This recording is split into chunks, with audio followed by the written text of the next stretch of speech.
Let's see, we have quite a few participants on the meeting. So we'll get rolling. We have 40 minutes for a free Zoom call. Yay. So let's try to maximize our time as much as possible, get as many questions in. Real quick introductions. My name's Heidi Havda, and I am lucky enough to get to live in Lindale neighborhood, which is the best neighborhood in the city of Corpus Christi. No doubt, District 2, woot woot. We've got our District 2 City Council person, Ben Molina, on the call, and many city employees who are working hard to get our streets fixed. And in addition to several neighbors who live in Lindale neighbor. Thanks, Councilman Molina, for hooking me up with the wonderful city staff that has helped make this presentation possible. And with that, I would love to turn it over to the Public Information Officer, Melanie, to kick us off for our virtual meeting. 6 and some change, like almost 7. Awesome. Thank you, Heidi. Appreciate it. Thank you so much for having me. I encourage everybody to mute their mics. Basketball court back Hey, there. hey, everyone clap. Let everyone clap and you can hear me. All right, someone's not on mute. This won't work if not everybody's muted except Melody. Awesome, thank you. Mute it up. Yay, awesome. Thank you, Heidi. So I'm going to start real quickly by thanking you for hosting this meeting. We really appreciate it. We have a quick city introduction I'm going to go through. I believe Yes, sir. We have Councilman Ben Molina on the line for District 2. We also have City Manager Peter Zanoni joining us today, Assistant City Manager Neiman Young, Director of Engineering Jeff Edmonds, Assistant Director for Construction Management Brett Van Hazel is also on the line, Director of Public Works Roland Mata, from Urban Engineering, Steven Skavorchik. From J. Carroll Weaver, we've got Gary Kelly and Cash Vickers. Our City Inspector, John Rivera. And then also we have Cynthia Garcia. She's our other PIO here in the office. And my name is Melanie Lowry, and I'm the Senior Public Information Officer for Engineering Services. Like I said, thank you everybody for joining us today. We have a short presentation, and Heidi, if it's okay, I'm going to go ahead and share my screen. Sounds good. Do you need the authority to do it? Do I need to give it to you? I believe so, yes, ma'am. All right, I should have had should have had it all together. Who can share?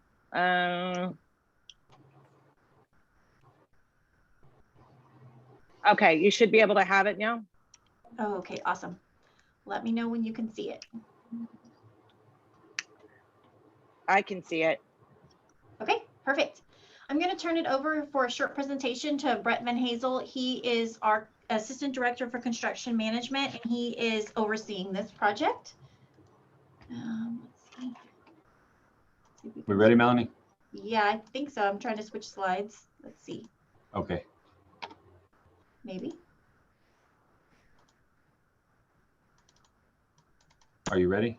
I think so. It's not sharing slides. I apologize. Oh, wait, there we go. There you go, Brett, whenever you're ready. Okay, you might want to back up one. Back up one more for me. Sure. Let's see. It's not cooperating. That's okay. So the slide that is right before this one is just kind of a quick agenda. Just gives you a rundown of some of the topics. So we're going to run through the project facts, a quick project update, the limits of the construction, the phasing plan, some progress photos, and then a quick Staple Street update. So this slide is we jumped slides again. I'm gonna switch views. It has its own mind today. I apologize. Okay. All right. Let's see. Let's stop sharing. I apologize. I don't know what's wrong.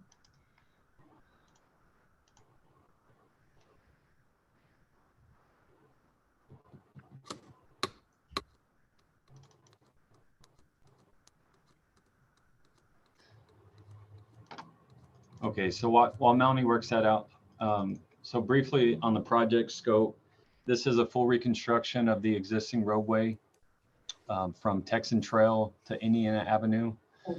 The project consists of replacement of the curb and gutter, sidewalk, the curb ramps, driveways, the asphalt pavement.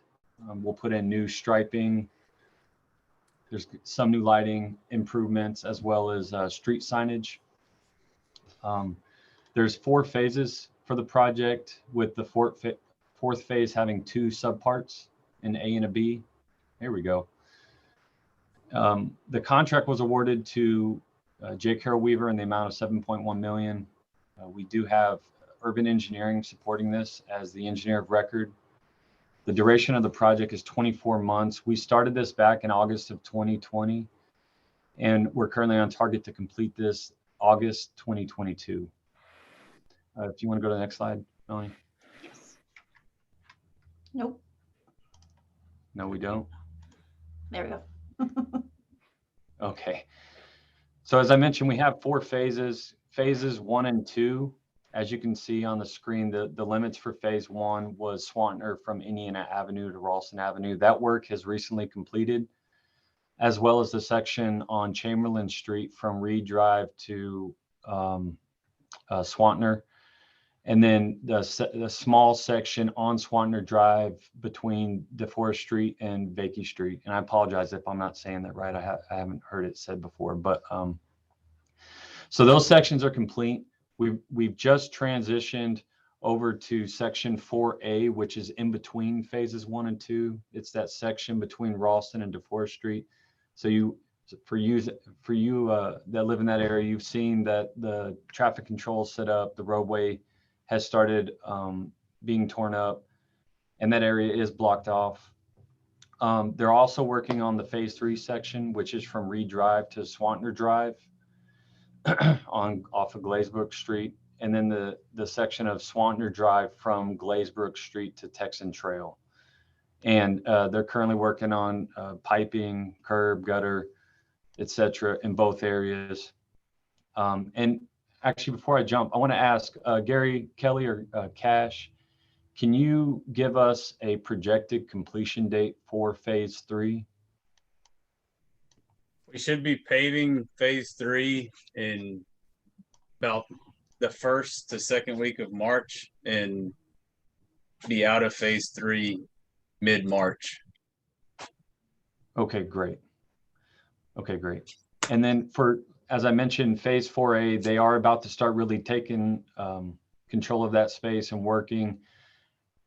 Cash, what's your approximate duration in phase 4? It's going to be probably towards the end of May. Okay, so Yes, sir. Approximately 3.5 months, correct? Correct. Okay. All right. And then one phase that you don't see on this, and Melanie, if you don't mind just going to the next slide. The next phase that they haven't started on, but is upcoming, is shown on this graphic in yellow. It's phase 4B. And the limits of that are from Vakey Street all the way to Glazebrook. Cash, can you give us a timeline of when you anticipate moving into phase 4B? Once we complete phase 3 mid-March, towards the end of March, we'll be moving the traffic control to 4B. So it'll probably be the 1st week of April, last week of March, when we actually start working in 4B. Right. And okay. And then you anticipate being in phase 4B through August of this year. Correct. That's the last phase. So we'll be completing the job in 4B. Okay, perfect. Can you go to the next phase, Melanie? Brett, can I jump in real quick? Yes, go ahead. Hey, Cash. Yes, sir. When you say complete the project when you finish 4B, is that going to include also the street markings and all the permanent signs and everything to go in? Correct. Yes, sir. Okay, so good question, John. So for you there, we are putting temporary striping on phases 1 and 2 as we go along. And then when we get to the end of the job, we're going to go back and put all the permanent markings down throughout the project. So you will see temporary striping in the current phases that just completed, but we will put down the permanent markings at the end. Okay. And just to next clarify item, your Melanie. statement, Brett, those are the markings at phase one are tabs. Right, correct. It's just temporary markings. Yes, sir. Okay.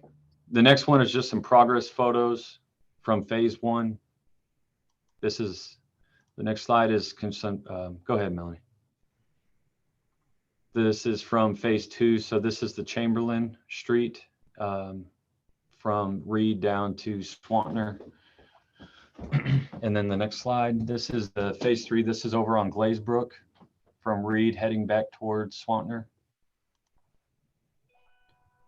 And then phase 4A, really just right now we're in the early stages. So we have the traffic control set up, but we will start the construction very soon. On Staples Avenue, or Staples Street rather, I apologize. This is just kind of a brief overview. I won't read through everything you see here. I think some of the high points that are going to impact your neighborhood is here in the near future. There will be some waterline tie-ins near Ohio Avenue and Louisiana Avenue. So any residents that are impacted by the outage will be notified in advance. So just know that if you are near that area, you may receive a notification that your water will be out. It will not be out for an extended period. I mean, it will be during that day, but you will receive an advance notification. The other item I think that's very important on this one is as the Staples project starts to move towards the Custorius intersection, there will be single day closures at the intersection of Staples and the intersecting side street as the contractor installs the stormwater lines. During those periods, the contractor for the Staples Street project and the J. Carroll Weaver for this project will assist as needed to ensure that residents on that section of roadway have an outlet. And John Rivera, who's my inspector on this project, will work with you when that time comes to let you know about the closure and inform you of your outlet. So at all points, you will have an opportunity to get in and out of your residence. Okay. And we will alert you as we get closer. We don't anticipate that work starting until March, but we just wanted to give you a little advance notice that those will be coming. Next slide, Melanie. Here's some contact information for some of the individuals on this call. So J. Carroll Weaver, point of contact, Gary Kelly. We have my city inspector, John Rivera. The project manager who is over John, handles all of our street projects, Ruben Barrera. And then Melanie Lowry and Cynthia Garcia, both are public information officers who do a lot of the outreach for our team. And then lastly, we can open it up to any questions or concerns that you want to bring up to the team. We do have the contractor online. We do have a representative, I believe Stephen is on from Urban Engineering, and then you have the city team. So ask anything you might want to. Hey, Brett, I think, Melanie, were we going to let someone come and speak about the potholes? Was someone able to talk about the pothole initiative before we load into questions? Yes, ma'am. We're just a side note real quickly. We will share this this presentation with Heidi and she can email it out. And so everybody can get the phone numbers and the updated pictures and so on and so forth. So we'll make sure that she has that. Roland Mata is our Public Works Director, and he is going to talk about the pothole initiative. And then at the end, we'll do some Q&A. Roland, whenever you're ready.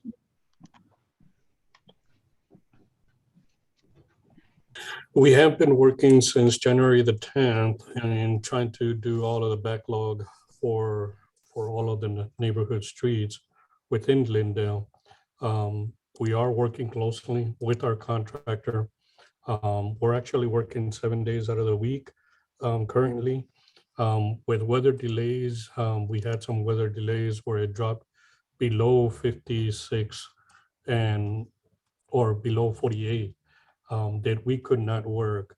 So we have totally been working several days even on Sundays, trying to fill in potholes throughout this whole citywide initiative.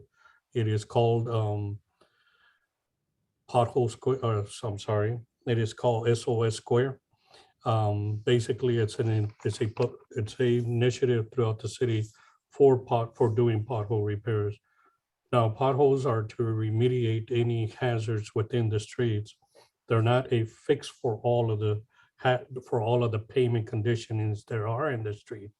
You could have alligator cracking, you could have different types of situations occurring in your pavement section. So please be aware that this right now, this process is to help mitigate some of the hazards within the infrastructure. Right now, as a backlog, we have McClendon, we have Texas Avenue, DeForest, Harrison, and Texas Trail. And we have one of our contractors, Bay Limited, working on the Linden neighborhood, and they will be working on the Linden, finishing up within the next 30 days. There all of these street repairs that we have to do. It has involved a lot of tense work. Bay is right now doing the conventional way, which basically means that they are jackhammering every single hole, squaring them off, making sure that they're clean, making sure that tack oil is applied and the hot asphalt is coming into place. That initiative is keep going strong. We should hopefully finish up by the end of this month, by February the 28th, and then be monitoring our pothole counts and then continue working on the potholes.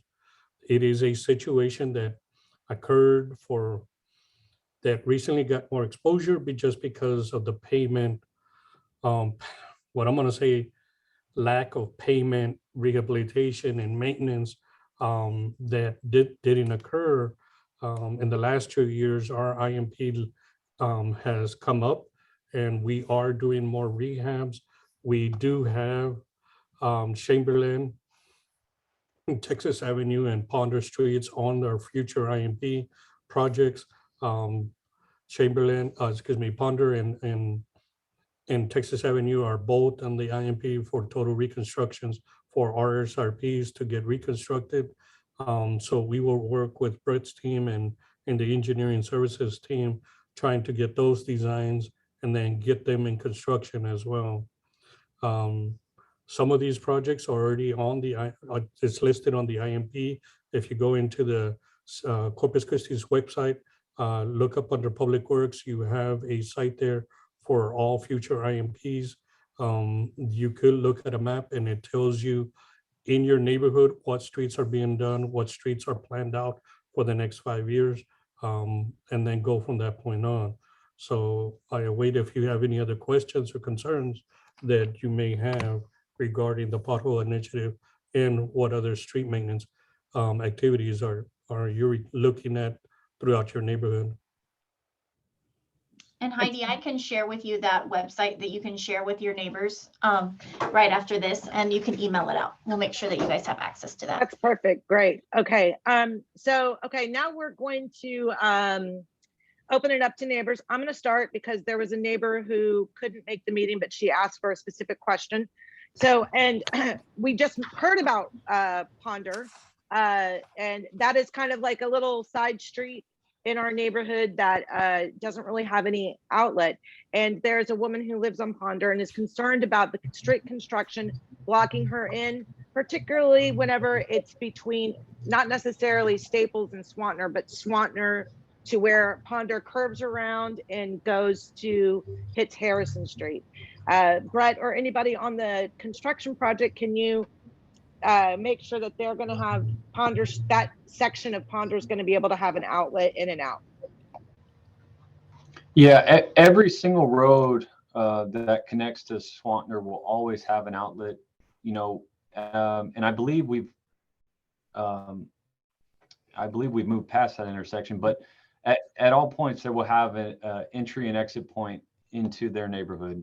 And Gary Kelly's team, as well as my inspector, are going to the residents and letting them know if there's any changes. So, but at any point, they will have access in and out.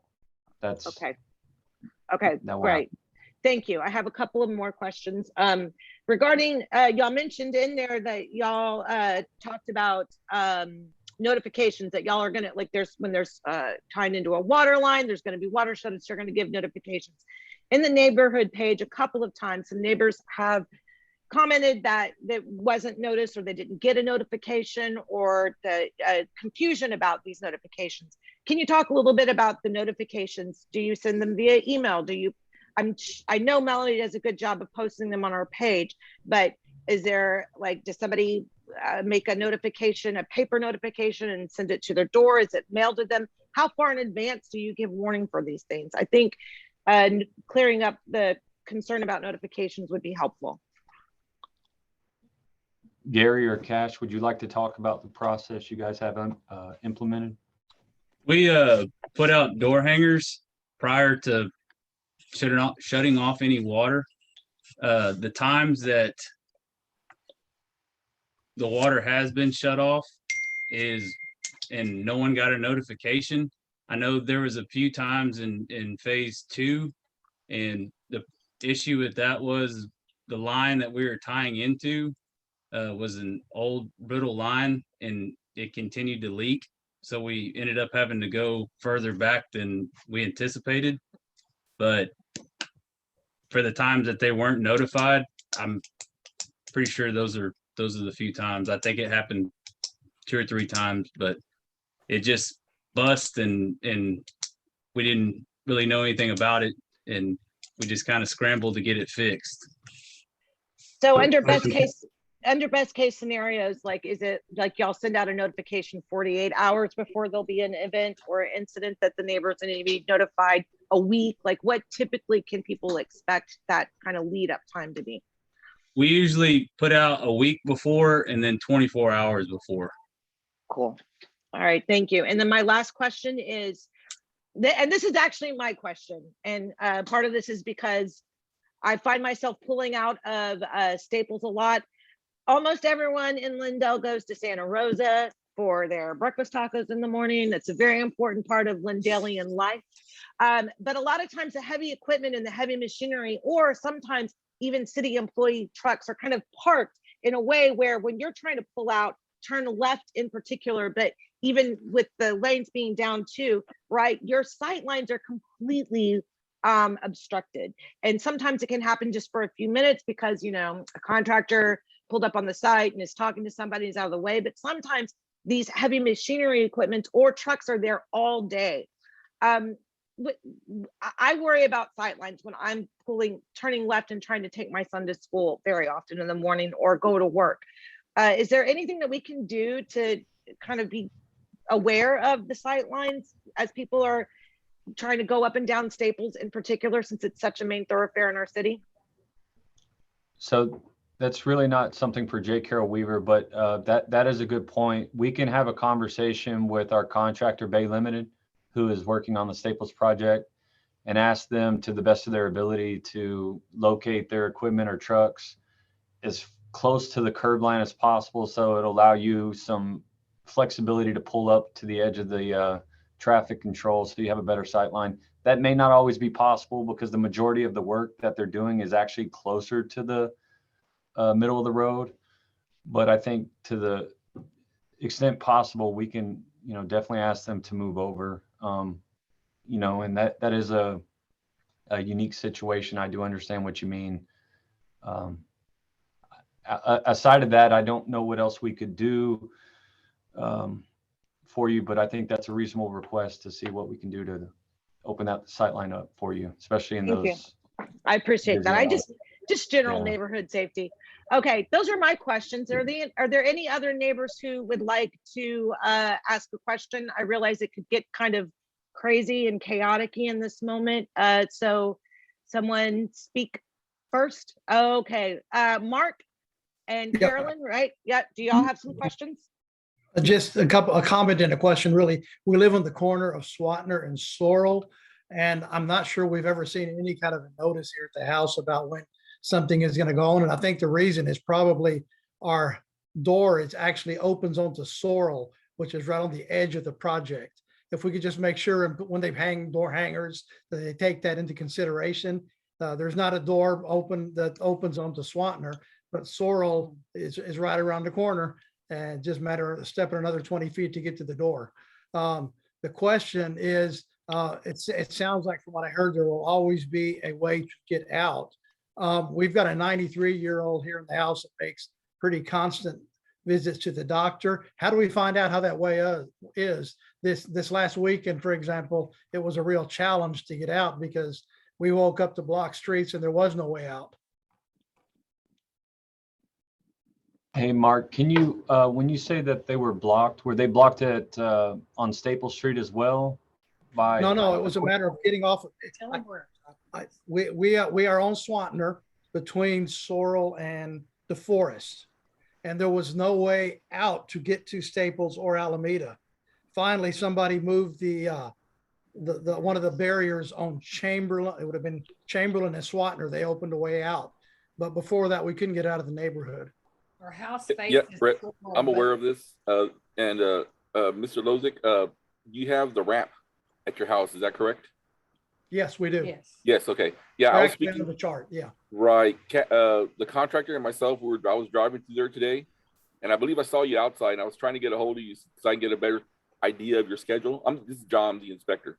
Yes. And because you are the only resident really that we need to work with as far as having you have access to your house, because we realize there's no way to push a wheelchair down any one of your sidewalks. We saw that, and I was looking at that today. I was trying to figure out a safe way for you, and I was speaking with a contractor, and we're going to discuss that a little more tomorrow. So we're thinking of because really you're the only resident that should be going and having yourself parked there and running in and out. So we're going to have to figure out a way to accommodate you. And if you have any type of schedule you can help us with, that, they say on Monday, Wednesdays, Fridays at between 2 and 4, we need this. That'll help the contractor a little more to make sure they have someone who will always move it for you. Because once we move it, we have to put it back. Because if not, for whatever reason, when people see an open street, they tend to drive through it or over yards or anything else like that. So we're going to need to figure out a way to make sure that it's safe for our workers. And at the same time, you have 100% access to your driveway in and out. And that's something we are very, very well aware of, and we are working on it. And we should have something for you hopefully by the end of the day tomorrow. Awesome. That's great. How can I get you my phone number? You can give it to me right now, sir, unless you don't want to. No, I'm Okay. fine. Yeah, Everybody here can call me. It won't bother me. well, no, wait. We're yeah, recording. Mark. We're recording this call and we're putting it on YouTube. So, So, why don't? Mark, why don't- you can text John at the phone number. Yes. God is- Melanie, do you mind going back? to I've that got it. I've got slide? it. I took a picture of it. I'll text him. Okay. That'd be Okay, perfect. thank you, Mark. Thank you. Let's sir. not Thank have you. let's not have a neighborhood security breach at this meeting. Melissa, is your hand raised? Do you have a question, Yes. Melissa? Okay, great. Yes, I am on the corner of McClendon and Swantner. I'm a corner house, so I will be affected hopefully soon. We are also trying to plan a kitchen remodel. So it all lines up. Anyhow, my question is, I remember a long time ago when we had some meetings about this, they were talking about like a bike lane or something to where there was no grass on the sidewalk, beside the sidewalk, the part in between the sidewalk and the street, kind of like how Carroll Lane has and things like that. So anyway, I had peeked over on Chamberlain and I noticed that there's grass or dirt or what have you. So that part is not being cemented in, like the front part of in between the sidewalk and the street and the side here with the sidewalk and the street, that's going to be all back dirt and grass again, or like I'm a little confused on that part because I was planning on it being all cement already. I'll jump in here. This is Steven Skribarczyk with Urban Engineering. I did the design on the street, and the bicycle improvements for the subdivision just consist of some striping and signage. There's not going to be a dedicated bike lane like there is in various other places in the city. It's just going to be markings on the pavement. So if you're expecting your sidewalk to be different between your house and the road, it's going to be largely the same as what was there before construction started. Okay, so I guess my question is, I know that the concern was that people's trees, especially the older trees, were what were causing, especially my sidewalk. You feel free to drive by it. It looks like a monster, chewed it up and spit it out. And I know that back when this house was probably built, there were trees that were in that little median area and in the front. And, along with there not being proper drainage, probably contributed to the buckling of the sidewalks there. So those trees, those older trees are going to get to stay there and kind of create that possible buckling again. That's my understanding. If I'm incorrect, please feel free to. So some of the trees within the project limits are being removed where they are causing problems, but some of them Okay. aren't. We looked at them on a case-by-case basis. But if you're concerned about the ones in front of your house, remind me what intersection you're at. I'm on McClendon and Swantner. The back of my house is Hoffman. I'm closer to Ray, but on the in between Reed and Swantner. Okay, I'll take a special look at that and Okay. get with the inspector and the contractor. And I don't have the plans open in front of me right this That's fine. second I to get understand back that. to you, but So should I postpone my kitchen remodel till August? Is that? I think mean- that's up to you. Okay, so we only have about 7.5 Thank you. minutes, and I want to, thank you. Sorry, Melissa, to cut you off. Okay. Let's see, I want to make sure all the neighbors get a chance. Do Donna or Cynthia or Carl have a question? Hi, this is Carl. I have actually two questions, and I hope they're. I'll try to keep them brief. The first one is regarding the pothole remediation project that Bay Limited is going to be on, about working on potholes. Is that just they're just going to come down the street and fix the potholes, or is this part of the ongoing thing where we report the potholes and the city comes to fill them? What are we, or do we still need to report potholes? You still would need to report potholes even after we do this initiative. We want you guys to do that because that's going to determine which streets get selected for rehabs. Mm-hmm. Because when we're looking at, when we run our module for which streets get selected to be selected onto the IMP, one of those wave factors is how many calls have we gotten on that street, Okay. whether it's for potholes, basin payments, or crack sealing, or whatever the case may be.